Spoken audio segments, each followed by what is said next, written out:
Hello everyone. তো আজ আমরা যাচ্ছি পতিরামে। পতিরামে যাওয়ার উদ্দেশ্য হচ্ছে আজ শ্রাবণ মাসের তৃতীয় সোমবার। সেই উদ্দেশ্যে আমরা শিব মন্দিরে জল দিতে যাব। তো আমরা নদীর ঘাটে চলে এসেছি। দেখুন কি ভিড়।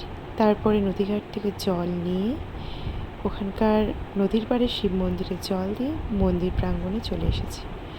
কি প্রচণ্ড ভিড় এত রোদের মধ্যে। এই ভিড় অতিক্রম করে অবশেষে আমরা মন্দির প্রাঙ্গণে প্রবেশ করতে পেরেছি। তো এই মন্দির প্রাঙ্গণে আসার পর ভক্তদের এত সমাগম, এত ভোলে বাবার নাম মনটাকে শান্তি করে দিচ্ছিল। তো আমরা ধীরে ধীরে মন্দিরে চলে এসেছি। বাবার মাথায় জল দিয়ে দিয়েছি। দেওয়ার পরে এই একটু মন্দিরের আশপাশটা বেশ ঘুরে টুরে নিলাম একটু। তারপরে এবার বাড়ি যাবার পালা।